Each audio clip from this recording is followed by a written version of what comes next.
दोस्तों, बेईमानी का धन खाने वाले को ईश्वर कौन सा दंड देते हैं। दोस्तों, कहते हैं चाहे मर जाना पर बेईमानी का धन कभी मत खाना। भगवान सबको देखते हैं और जो लोग बेईमानी का धन खाते हैं वह दूसरों के पापों को अपने सिर पर ले लेते हैं। दोस्तों, आज की यह कथा आपको अंदर तक सोचने पर विवश कर देगी। दोस्तों, बहुत समय पहले की बात, एक गांव में हरिहर और मनोहर नाम के दो घनिष्ठ मित्र रहते थे। उनकी मित्रता इतनी गहरी थी कि पूरे गांव में उनकी दोस्ती की मिसाल दी जाती। हरिहर गांव में ही मेहनत मजदूरी करके अपनी आजीविका चलाता था, जबकि मनोहर अक्सर अपने काम के सिलसिले में गांव के बाहर जाया करता था।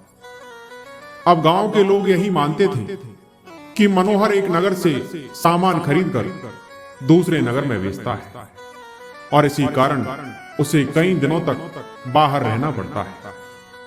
लेकिन यह सच नहीं था। सच तो यह था कि मनोहर एक चोर था।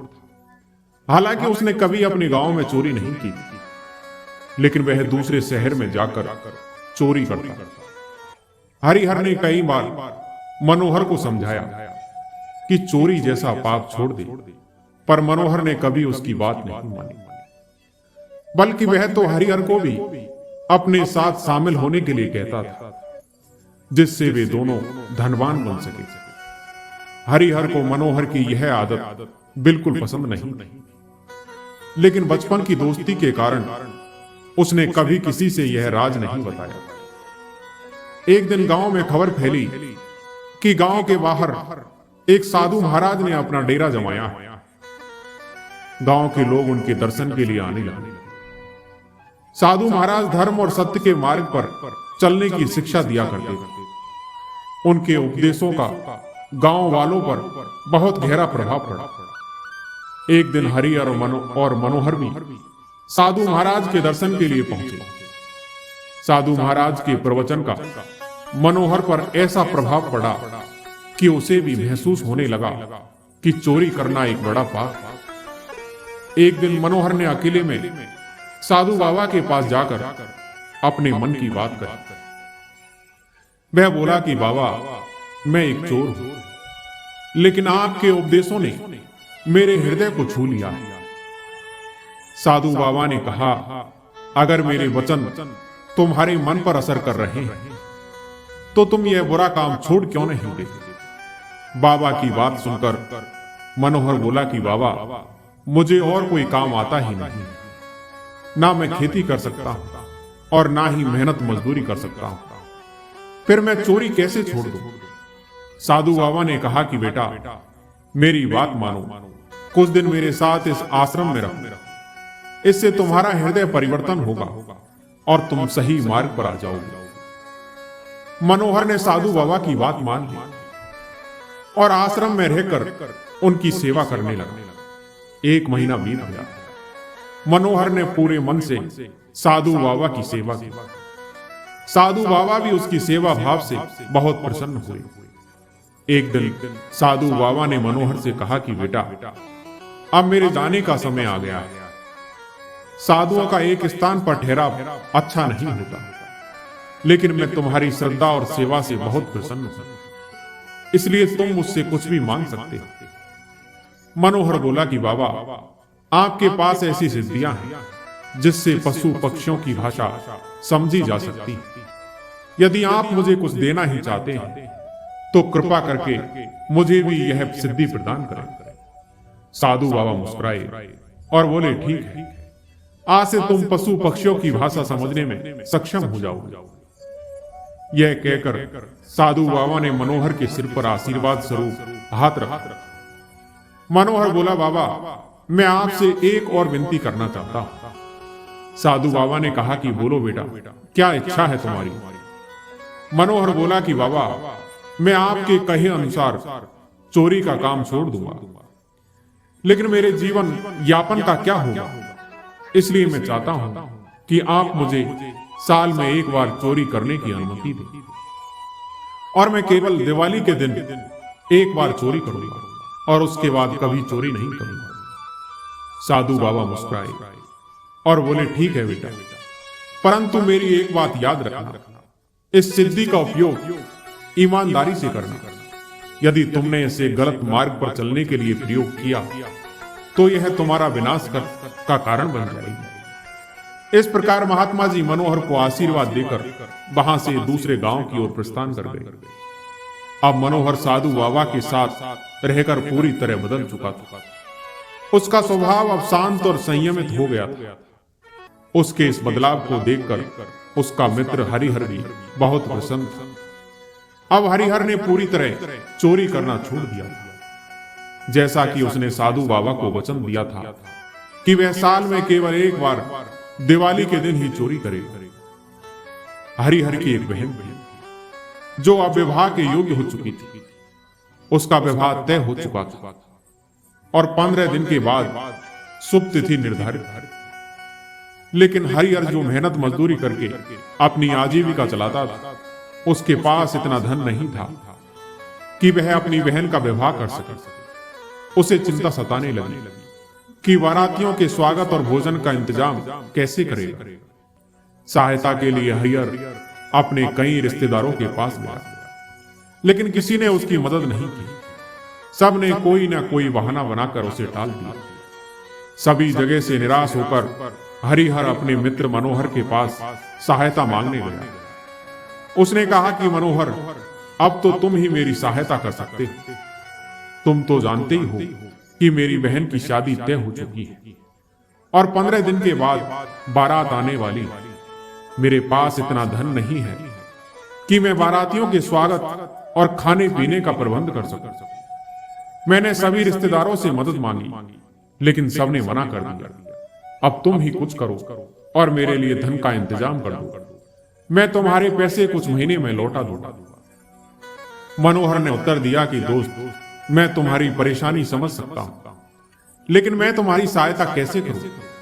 तुम तो जानते ही हो कि मैंने चोरी करना छोड़ दिया है और केवल दिवाली के दिन ही चोरी करने का संकल्प लिया है। लेकिन अभी दिवाली आने में 9 महीने बाकी है। ऐसे में मैं क्या कर सकता हूं?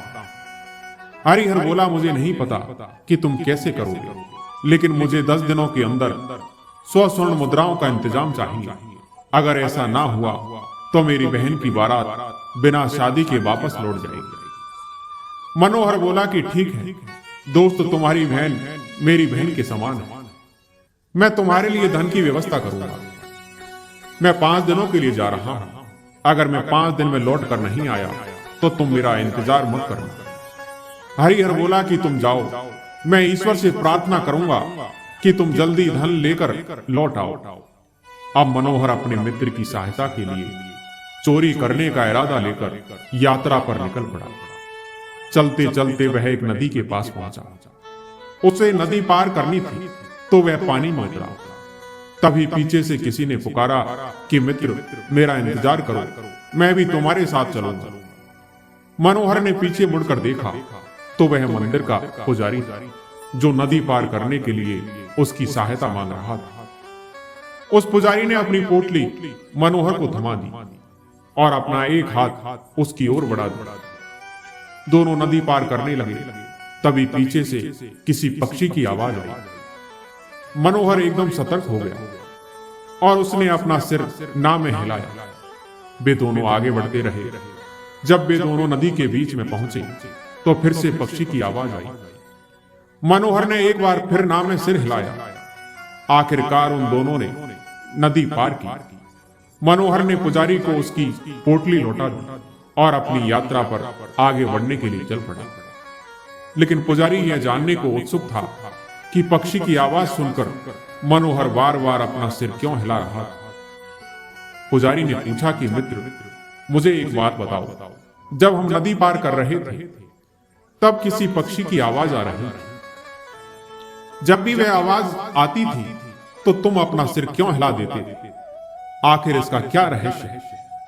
मनोहर बोला कि पुजारी जी, इससे आपको क्या लेना देना? आपने तो नदी पार कर ली, मैंने आपकी सहायता कर दी। अब आप अपने रास्ते जाइए और मुझे मेरे रास्ते पर जाने दीजिए। लेकिन पुजारी वहां से गया नहीं, बस जिद करने लगा। जब तक तुम मुझे यह नहीं बताओगे मेरे मन को शांति नहीं मिलेगी। मनोहर ने कहा कि ठीक है, अगर आप जानना ही चाहते हैं तो मैं बता ही देता हूं, लेकिन यह रहस्य किसी और को ना बताइएगा। पुजारी ने कहा कि ठीक। मनोहर बोला कि देखिए, मैं एक चोर हूं, मेरे मित्र की बहन का विवाह होने वाला है और उसकी शादी के लिए मुझे 100 असरफियों का इंतजाम करना है, इसलिए मैं चोरी करने निकला हूं। जब हम दोनों नदी में चलने लगे तब पक्षी ने मुझसे कहा था कि आपकी पोटली में सोना रखा है और मैं उसे चुरा सकता हूं, लेकिन मैंने सिर हिलाकर मना कर दिया, क्योंकि आपने मुझे मित्र कहकर पुकारा था और सहायता के लिए हाथ बढ़ाया था। इसलिए मैं अपने मित्र के साथ ऐसा कैसे कर सकता हूं?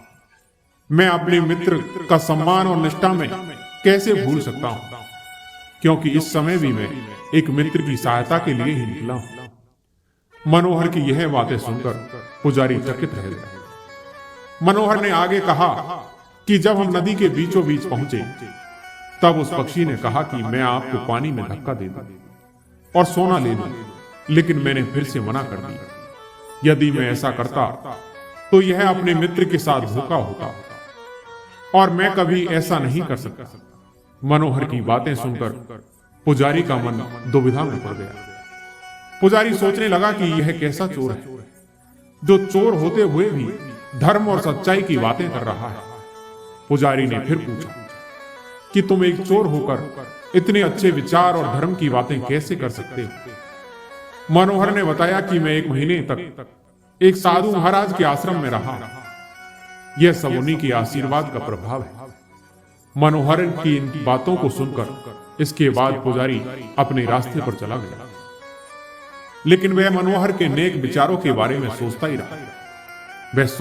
वह सोचता कि एक चोर होकर भी वह इतना ईमानदार और धर्मपरायण कैसे हो सकता है। जब पुजारी नगर पहुंचा तो वह सीधा राजा के महल में गया। उस दिन राजमहल में ब्राह्मण भोज का आयोजन था और वह पुजारी भी उसमें सम्मिलित होने आया था। भोजन के बाद वह राजा से मिला और सोचा कि इस चोर के बारे में राजा को बताना चाहिए, लेकिन यह बात वह राजा को अकेले में बताना चाहता था। राजा ने पुजारी को अलग कक्ष में बुलाया। पुजारी ने उस चोर की सारी कहानी राजा को सुना दी कि किस तरह उसे नदी पार करने के लिए एक चोर की सहायता लेनी पड़ी।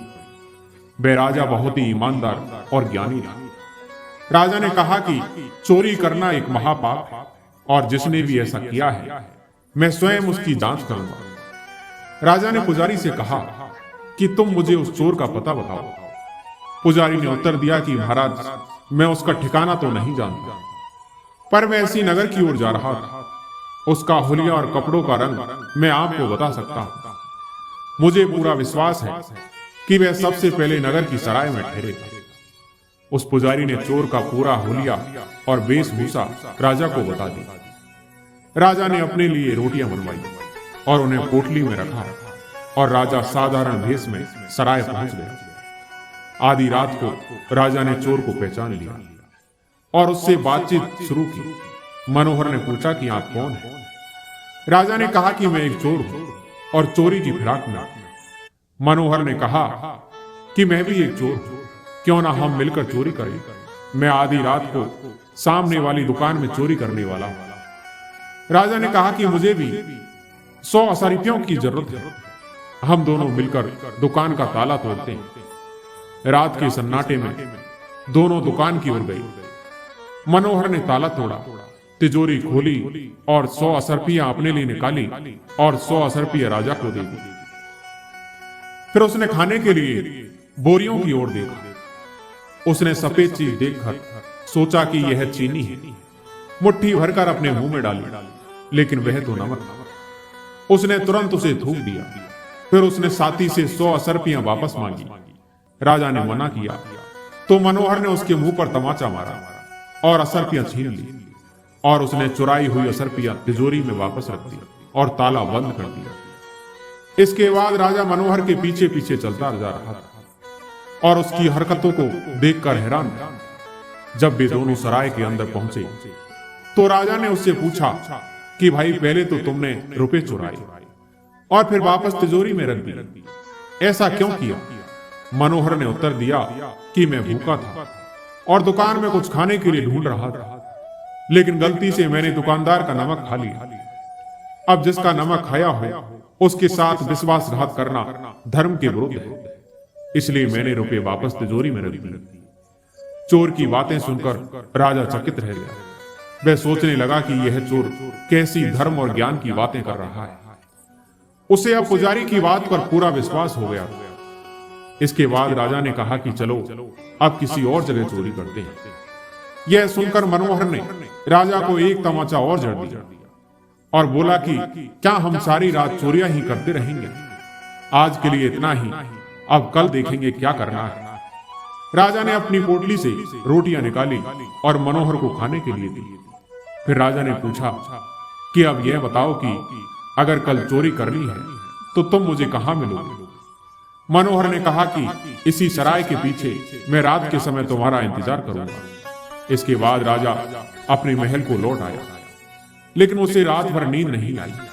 वह मनोहर के बारे में ही सोचता रहा कि यह किस प्रकार का रहस्यमयी चोर है जो चोरी जैसा काम करता है लेकिन धर्म और सच्चाई की बातें भी करता है।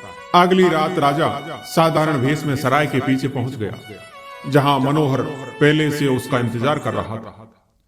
राजा ने उसे खाने के लिए रोटियां दी। जब वे दोनों खा पी कर फ्री हो गए तो राजा ने कहा कि चलो भाई, आज रात हम राजा का खजाना लूटते हैं। अब मनोहर बोला कि भाई, वहां धन तो बहुत है, लेकिन खतरा भी उतना ही है। अगर मुझे राजा के महल और खजाने के बारे में कुछ पता होता तो मैं यह खतरा मोल जरूर लेता।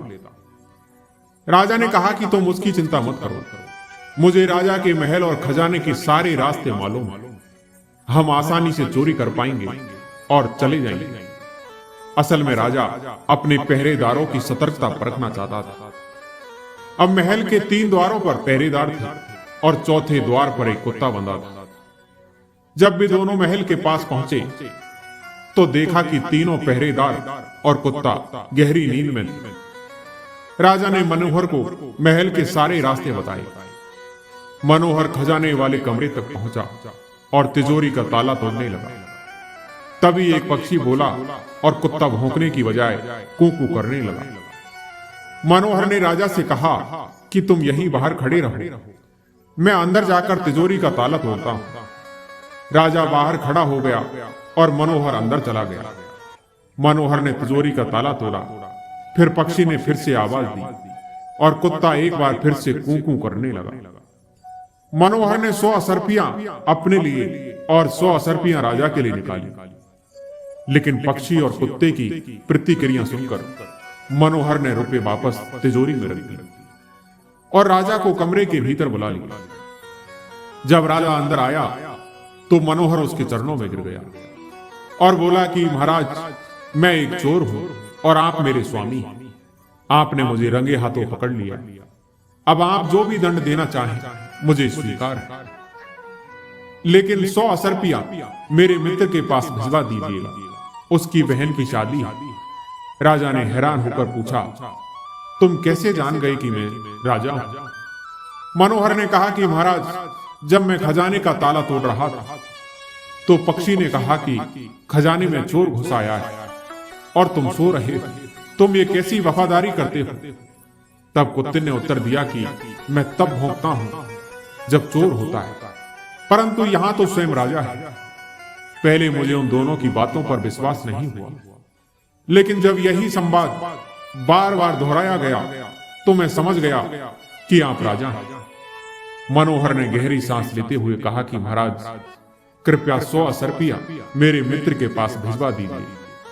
मेरे लिए जो भी सजा आप तय करेंगे वह मुझे स्वीकार है। अगली सुबह राजा ने अपना दरबार लगाया और सभी दरबारियों को मनोहर चोर की पूरी कहानी सुनाई। मनोहर को भी पेश किया गया। राजा ने पूछा कि भाई, यह बड़े ही आश्चर्य की बात कि एक तरफ तो तुम चोर हो, लेकिन दूसरी तरफ तुम धर्म और ज्ञान की बातें करते हो। यह कैसे संभव है कि एक चोर के अंदर ऐसे सद्गुण हो? जिस दुकानदार का तुमने नमक खाया वहां तुमने चोरी नहीं की। जिस ब्राह्मण को तुमने नदी पार करवाई उसने तुम्हें मित्र कहा, इसलिए तुमने उसका धन भी नहीं चुराया। आखिर यह सब क्या रहस्य है? एक चोर के भीतर ऐसे नेक विचार कैसे आ सकते हैं? मनोहर ने हाथ जोड़कर उत्तर दिया कि महाराज, यह सब ज्ञान और धर्म की बातें मुझे एक साधु महाराज ने सिखाई। उन्होंने मुझे पशु पक्षियों की भाषा समझने का आशीर्वाद भी दिया। असल में पहले मैं एक बहुत ही माहिर चोर था और आए दिन चोरी करता रहता था, लेकिन उन साधु महाराज के वचनों ने मुझे सही मार्ग दिखाया और मेरा हृदय परिवर्तन कर दिया। अब मैं केवल दिवाली के दिन ही किसी भंडारे से आवश्यकता का सामान उठाता हूं, जिसकी अनुमति मुझे साधु महाराज ने दी थी। परंतु मैंने संकल्प तोड़ दिया, क्योंकि मैं अपने मित्र की सहायता करना चाहता था। यदि कल तक उसके पास 100 असरपियां ना पहुंची और उसकी बहन की बारात लौट गई, तो वह जीवन भर इस कलंक के साथ जीने के लिए मजबूर हो जाएगा। इसलिए महाराज, मेरी आपसे प्रार्थना है कि कृपया 100 असरपियां मेरे मित्र के पास भिजवा दीजिए। वह मेरी प्रतीक्षा कर रहा होगा, क्योंकि मैंने उससे वादा किया था कि 5 दिनों के भीतर धन लेकर आऊंगा। राजा ने कहा, ठीक है, मैं दूत भेजकर तुम्हारे मित्र के पास 100 असरपियां भिजवा देता। राजा ने इस समय अपने एक सेवक को मनोहर के मित्र हरिहर के पास भेजा। राजा के भेजे हुए दूत ने हरिहर को सारी बात बताई और कहा कि तुम्हारे मित्र को महल में चोरी करते हुए पकड़ा गया। राजा ने तुम्हारी बहन के लिए 100 असरपियां भेजी। हरिहर ने यह सुनकर असरपियां लेने से इनकार कर दिया और कहा कि मैंने यह धन अपने मित्र से मांगा था और मैं उसी के हाथों से लूंगा। दूत महल लौट आया और उसने राजा को हरिहर की बात बता दी। राजा तो पहले ही मनोहर की ईमानदारी और उसके नेक विचारों से प्रभावित था। अब हरिहर और मनोहर की मित्रता देखकर और भी अधिक प्रभावित हो गया। राजा ने कहा कि मनोहर, मैं खुद तुम्हारे साथ चलूंगा और तुम्हारे मित्र को यह धन दूंगा, ताकि वह अपनी बहन का विवाह अच्छे से कर सके। फिर राजा मनोहर के साथ उसके गांव गया। राजा ने हरिहर को इतना धन दिया कि उसकी बहन का विवाह अच्छे से हो गया। इस घटना के बाद राजा मनोहर को अपने साथ राजमहल ले आया और कहा कि मनोहर, बेशक तुम एक चोर थे, लेकिन तुम्हारे अंदर ऐसे गुण हैं जो एक अच्छे और ईमानदार व्यक्ति में होने चाहिए। मेरे विचार से अगर तुम्हें आजीविका का कोई उचित साधन मिल जाए तो तुम चोरी कभी नहीं करोगे। इसलिए मैं चाहता हूं कि आज से तुम मेरे दरबार में नौकरी करो। तुम जैसे ज्ञानी और गुणी व्यक्ति की मेरे दरबार में बहुत आवश्यकता है। राजा की बात सुनकर मनोहर ने राजा का आभार प्रकट किया और राजा के दरबार में नौकरी कर ली। राजा अत्यंत प्रसन्न था कि मनोहर के रूप में उसे एक अनमोल रत्न मिल गया है। अब मनोहर हर समय राजा को सलाह दिया करता और इस तरह से एक साधारण चोर से वह राजा का विश्वास पात्र दरबारी बन चुका था। दोस्तों, मध्य देश में एक बहुत ही सुंदर शहर था। उस शहर में एक चोर रहता था। वह छोटी मोटी चोरी करके अपने परिवार का पालन करता था, लेकिन अब उस चोरी के धन से उस चोर के परिवार का खर्च नहीं चल पा रहा। एक दिन उस चोर ने सोचा कि पाप तो पाप होता है, चाहे छोटा हो या फिर बड़ा हो। मैं चाहे छोटी चोरी करूं या बड़ी, पकड़े जाने पर दंड तो मुझे उतना ही मिलेगा, तो क्यों ना मैं बड़ी चोरी ही कर लूं। यही सब सोच करके उस चोर ने उस राज्य के राजा के यहां डाका डालने की सोची। ऐसा निश्चय करके उसने उस नगर के राजा के खजाने को लूटने की योजना बनाई। अब एक रात वह चोर राजा के महल में घुस गया और किसी तरह से बच बचाकर जहां राजा का खजाना था वहां पहुंच गया। वहां पहुंचकर उसने देखा कि खजाने को कई सैनिक पहरा लगा रहे थे। यह सब देखकर चोर को लगा कि उनकी आंखों में धूल झोंकना बहुत ही कठिन काम है और यहां सैनिक पहरा दे रहे हैं। अगर मैंने चोरी करने की कोशिश की तो जीवित नहीं बचूंगा। यह सोचकर वह वापस अपने घर की ओर लौट पड़ता है, लेकिन लौटते समय उसने सोचा कि खाली हाथ लौटने से तो अच्छा है कि कुछ ना कुछ तो यहां से ले ही चले। मेरा यहां आना व्यर्थ नहीं होना चाहिए। यही सोच करके उस चोर के दिमाग में विचार आया कि मुझे किसी भी तरह से राजा के शयन कक्ष में चलना चाहिए, जहां राजा सोता है, और इस समय राजा अपने राज वस्त्र उतार कर सो गया हो। मैं राजा के राज वस्त्र चुरा कर ले आऊंगा और उन्हें पहनकर आसानी से धन चुरा कर यहां से निकल जाऊंगा। और पहरेदारों को लगेगा कि मैं राजा हूं, इसलिए वह मेरे रास्ते में भी नहीं आएंगे, जिससे मेरा काम आसान हो जाएगा। ऐसा निश्चय करके अब तो चोर छुपता छुपाता राजा के शयन कक्ष के पास जा पहुंचा। अब चोर ने धीरे से पर्दा हटाकर देखा तो अंदर का नजारा देखकर चोर आश्चर्यचकित रह गया। उस चोर ने देखा कि राजा अपने पलंग पर गहरी नींद में सोए हुए हैं और उसकी रानी अर्धनग्न अवस्था में पलंग पर बैठी हुई। अब रानी को जागता हुआ देखकर चोर के हाथ पैर फूल गए और वह एक तरफ दीवार से सटकर खड़ा हो गया और रानी के सो जाने का इंतजार करने लगा। थोड़ी देर के बाद फिर से उसने पर्दा हटाकर देखा कि रानी सोई है या नहीं, क्योंकि रानी सोए तो राजा के वस्त्र चुराए जाए। चोर ने देखा कि रानी अभी भी उसी तरह बैठी हुई। यह देख करके वह चोर वहां रखी हुई कुर्सी पर बैठने लगा। जैसे ही वह कुर्सी पर बैठा तो उस पर रखा पानी का गिलास नीचे गिर गया। उस आवाज को सुनकर राजा की नींद तो नहीं खुली, लेकिन रानी तलवार लेकर बाहर आ गई और रानी ने तलवार चोर की गर्दन पर रख दी और बोली, तू कौन है? तू और यहां किस लिए आया है? सच सच बता, वरना तेरा सिर धड़ से अलग कर दूंगा। चोर के हाथ पैर फूलने लगे। चोर हाथ जोड़कर गिड़गिड़ाया, बोला, रानी साहिबा, मेरी जान बख्श दो। मैं एक गरीब चोर हूं और चोरी करने के उद्देश्य से ही मैं यहां पर आया हूं। छोटी मोटी चोरी करके अपने परिवार का पालन पोषण करता हूं। आप मुझे मार दोगी तो मेरे बच्चे अनाथ हो जाएंगे। मैं वचन देता हूं कि इस बार मुझे छोड़ दो, मैं कभी दोबारा राजमहल की तरफ मुड़कर नहीं देखूंगी। मेरे छोटे छोटे बच्चों पर रहम करो।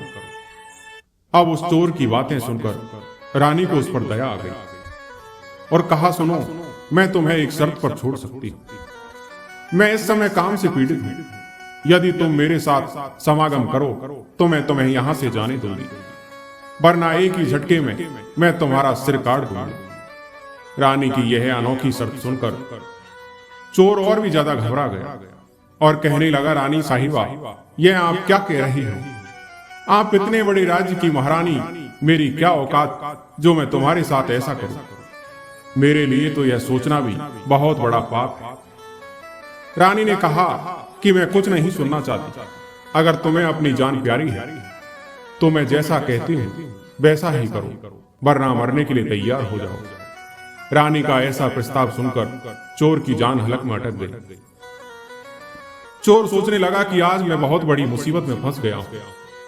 यदि मैंने रानी की बात नहीं मानी तो भी मर जाऊंगा, और बात मान भी ली तो भी मर जाऊंगा। चोर अब बहुत बड़ी दुविधा में पड़ चुका था। चोर ने सोचा कि अब क्या करूं। आखिरकार उसने रानी के साथ समागम करने की बात को स्वीकार कर लिया और बोला, रानी साहिबा, मुझे 5 मिनट का समय दे दो। मुझे बहुत जोर से लघु शंका लगी है। पहले मुझे लघु शंका से निवृत्त होने दो, इसके बाद आप जैसा कहोगी मैं वैसा ही करने के लिए तैयार हूं। रानी ने तुरंत तलवार के इशारे से पेशाब खाने का रास्ता बताया।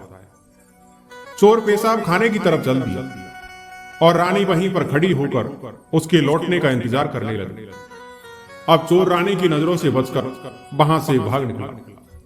भागते भागते जब वह द्वार पर पहुंचा तो द्वार पर जो सैनिक था उसने उसे पकड़ लिया और उससे पूछताछ की। चोर डरा हुआ तो था ही, तो चोर ने सैनिक को सच सच बता दिया कि वह एक चोर है, लेकिन रानी ने उसे पकड़ लिया और उसे छोड़ने के बदले एक शर्त रखी है कि वह उसके साथ समागम करे। और इस तरह से वह चोर सारी बात बताकर सैनिक के सामने गिड़गिड़ाकर सैनिक से उसे छोड़ने का आग्रह करने लगा। सैनिक ने कहा कि देख भाई, मैं तुम्हें एक शर्त पर जाने दे सकता हूं, और शर्त यह है कि तुम्हें पुनः रानी के पास लौट कर जाना होगा और रानी से कहना होगा कि मैं तुम्हारे साथ समागम करने के लिए तैयार हूं। किंतु उससे पहले तुम्हें अपने हाथ से राजा को मारना होगा। सैनिक की यह शर्त और भी ज्यादा कठिन थी। उस सैनिक की बात सुनकर चोर ने सोचा कि वैसे तो प्राण बच भी नहीं सकते, परंतु अब नहीं बचेंगे। अगर रानी से यह बात कही तो रानी मेरा सिर काट देगी। अब चोर तो चारों तरफ मौत ही मौत दिखाई दे रही है। अब चोर मजबूर होकर वापस रानी के पास गया और बोला, रानी साहिबा, मैं तुम्हारे साथ समागम तो करूंगा, लेकिन मुझे एक बात का डर है कि कहीं उस समय राजा साहब नींद से जाग गए तो ना तुम बचोगी और ना मैं। राजा हम दोनों को मार डालेंगे, इसलिए तुम्हें एक काम करना होगा। तुम अपने हाथ से राजा का सिर काट दो, फिर हम निर्भय हो जाएंगे। अगर तुम इतना काम कर सको तब तो मुझे तुम्हारी शर्त मंजूर है, वरना मैं तुम्हारे हाथों से मरना उचित समझूंगा। आप मुझे मार दीजिए। काम के वसीभूत रानी चोर से कहने लगी कि भला यह कौन सी बड़ी बात, मैं अभी राजा साहब को मौत के घाट उतार देती हूं। उस चोर से इतना कहकर कि रानी ने दोनों हाथों से तलवार पकड़ी और सोए हुए अपने पति का सिर काट दिया। जब रानी ने राजा का सिर काट दिया तो पूरा कक्ष खून से लथपथ हो गया और राजा के खून से रानी भी भीग गई। यह भयानक मंजर देखकर रानी बेहोश होकर गिर पड़ी और इधर चोर उस दृश्य को देखकर वहां से फरार हो गया। अब इधर सुबह राजमहल में शोर मच गया कि कोई राजा साहब को मार गया, मगर राजा को मारने वाले का कोई पता नहीं चल पा रहा कि आखिर राजा साहब को मारा किसने। सब लोग बड़े आश्चर्य में थे कि राजा को सोते हुए कौन मार गया। अब इधर रानी भी दहाड़े मार मार कर रो रही। केवल वह एक सैनिक ही जानता था कि रानी और उस चोर में से किसी एक ने ही राजा को मारा है, परंतु उस सैनिक ने इस बात की चर्चा किसी से नहीं की। अब इधर राजा के अंत्येष्टि क्रिया की तैयारी होने लगी। इधर रानी ने घोषणा कर दी कि वह अपने राजा के साथ सती होना चाहती। यह जानकर रानी पर किसी ने संदेह नहीं किया, क्योंकि रानी अगर ऐसा करती तो वह राजा के साथ सती क्यों होती। इधर रानी श्रृंगार करके राजा के साथ चिता पर जाकर बैठ गई। राज्य के सभी लोग राजा की चिता पर एक एक करके लकड़ी रख रहे और उन्हें नमन करके पीछे लौट रहे। इस प्रकार से सबके बाद में वह सैनिक भी राजा की चिता पर लकड़ी रखने गया, जो इस रहस्य को जानता था। उस सैनिक ने रानी के कान में कहा कि महारानी, आप तो सती हो जाएंगी, मुझे इतना तो बता दो कि राजा को आपने मारा था या फिर उस चोर ने। यह सुनकर रानी चौंक पड़ी। वह समझ गई कि इसका मतलब इस भेद को यह सैनिक भी जानता है। रानी ने कहा कि सुनो, राजा को ना तो मैंने मारा और ना उस चोर ने। अगर तुम्हें यह जानना है कि राजा को किसने मारा है तो तुम नगर से बाहर उत्तर दिशा में जो जंगल है उसमें चले जाओ। वहां कुटिया में एक बुढ़िया रहती है, वह तुझे इस रहस्य को जरूर बता देगा। सैनिक को यह रहस्य जानना था, इसलिए वह अगले ही दिन रानी के बताए अनुसार जंगल में चला गया। जंगल में पहुंचने पर उसे वह कुटिया दिखाई दी जिसमें वह बुढ़िया रहती थी। सैनिक उस बुढ़िया के पैर पड़ गया और बोला, माँ जी, एक रहस्य जानने के लिए मैं आपके पास आया हूं। राजा साहब की हत्या किसने की? तब बूढ़ी मां कहती है, बेटा, अगर तुझे यह रहस्य जानना है तो तुझे एक काम करना होगा। मेरी कुटिया के बाहर एक बकरा बंधा हुआ है, तू अपनी तलवार से उसका सिर काट दे और सिर काटते ही बकरे का धड़ वहीं गिर जाएगा और उस बकरे का सिर हवा में उड़ने लगेगा। तब तुम उस बकरे के सिर के कान पकड़कर लटक जाना। वह बकरे का सिर तुझे जिस जगह पर ले जाएगा, वहां पहुंचकर तुझे तेरे सवाल का जवाब मिल जाएगा कि राजा को किसने मारा है। उस बुढ़िया की बात सुनकर कुटिया के बाहर जो बकरा बंधा हुआ था, सैनिक ने उस बकरे का सिर काट दिया। सिर काटते ही वह हवा में उड़ने लगा। उसने झपट कर बकरे के दोनों कान पकड़ लिए। अब वह सिर उड़ता हुआ उस सैनिक को भयंकर वन के बीचों बीच ले गया। उस जगह पर एक गुफा बनी हुई थी। उस गुफा के द्वार पर जाकर वह सिर नीचे उतर गया। सैनिक सोचने लगा कि इस जंगल में तो कोई मनुष्य नहीं दिखाई दे रहा है, यहां भला कौन मुझे राजा की मौत का रहस्य बताएगा। वह गुफा के द्वार पर खड़ा खड़ा यही सोच रहा था। वह गुफा एक राक्षसी की थी, जिसमें वह राक्षस और उसकी एक बेटी रहती थी। अब शाम हो गई और राक्षस अपने भोजन के लिए बाहर गया हुआ। गुफा के अंदर उसकी बेटी मौजूद थी। इधर जब राक्षस कन्या को किसी मनुष्य की गंध मालूम पड़ी तो वह द्वार पर निकल कर आई। उसने देखा कि एक हट्टा कट्टा नौजवान गुफा के द्वार पर खड़ा है। राक्षस की बेटी ने सोचा कि अगर मैंने इसे खा लिया तो मेरे एक समय की भूख तो मिट जाएगी, और अगर मैंने इसे जिंदा रखा तो यह नौजवान मेरे बहुत काम आएगा। राक्षस कन्या ने तुरंत एक सुंदर लड़की का रूप बनाया और उसके सम्मुख पहुंच गई। इतनी सुंदर स्त्री आज तक उसने पहले कभी नहीं देखी। वह सैनिक उसे देखते ही उस पर मोहित हो गया। लड़की भी उसे अपनाने के लिए आई थी, इसलिए उसे अपनी गुफा में बुलाकर ले गई और उसके साथ खूब मस्ती की। इधर जब राक्षस के आने का समय हुआ तो लड़की ने उसे मच्छर बनाकर दीवार पर चिपका दिया। जब राक्षस आया तो उसने लड़की से पूछा कि बेटी, मुझे किसी मनुष्य की गंध मालूम पड़ रही है। मुझे लगता है कि कोई आदमी हमारी गुफा में आया है। तब बेटी बहाना बनाती हुई बोली, पिताजी कैसी बात कर रहे हो? हमारे होते हुए कौन मनुष्य यहां आने की हिम्मत करेगा? इस तरह उसने राक्षस को गुमराह कर दिया। अब वह राक्षस कन्या रोज उसे रात होने पर पुरुष बना देती थी और दिन में उसे मच्छर बनाकर दीवार पर चिपका देती थी। इस प्रकार से उस सैनिक को राक्षस की गुफा में रहते रहते काफी दिन बीत चुके थे। अब उस सैनिक को अपनी पत्नी और बच्चों की याद आने लगी, परंतु वह राक्षस कन्या के चंगुल में से नहीं निकल पा रहा। एक दिन उसे मौका मिल गया और वह किसी तरह रात में वहां से भाग निकला, और भागते भागते कई दिनों के बाद वह अपने नगर पहुंच गया। अपने घर पहुंचकर उसे बहुत खुशी हुई। अपने बच्चों से मिलकर वह बहुत प्रसन्न हुआ। सोचने लगा कि अच्छा हुआ जो मैं वहां से चला आया, न जाने कब तक वह मुझे मच्छर बनाकर वहां रख। इस तरह उस सैनिक को अपने घर पर रहते हुए काफी दिन बीत गए। अब सैनिक को लड़की की याद आने लगी। अब तो दिन रात वह उसके ख्यालों में खोया रहता। उसकी सुंदरता को याद करके उससे मिलने की इच्छा करता। उसके बिना ना खाना अच्छा लगता, ना पीना। हर समय यही सोचता था कि उसे किस तरह मिलना होगा। अब वह सैनिक उस राक्षस कन्या से मिलने के लिए छटपटाने लगा। अब तो उस सैनिक ने फिर से उसके पास जाने का निश्चय किया।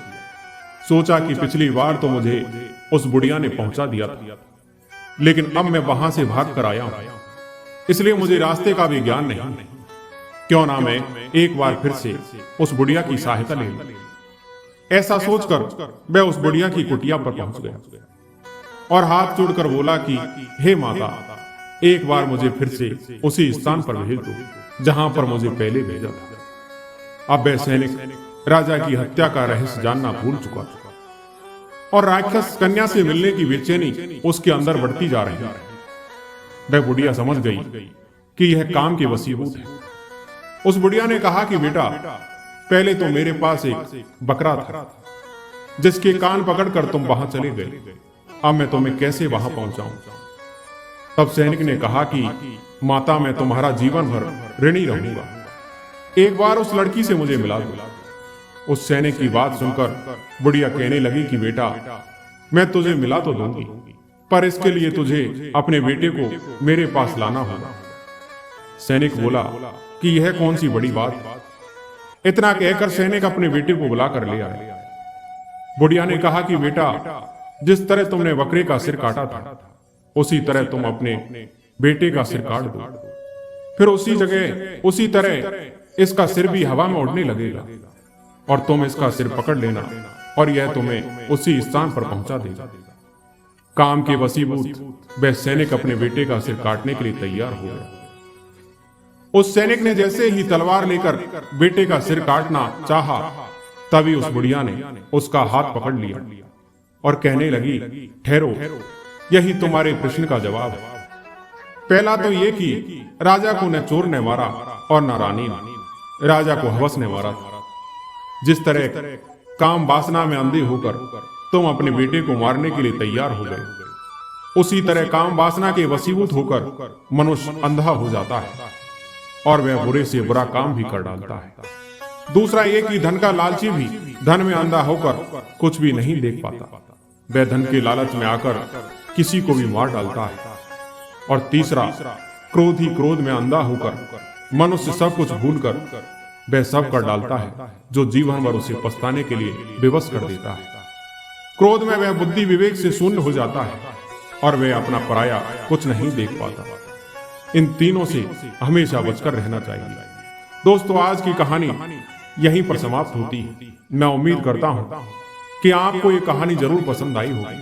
कहानी पसंद आई हो तो हमारे वीडियो को लाइक और सब्सक्राइब जरूर करें। धन्यवाद।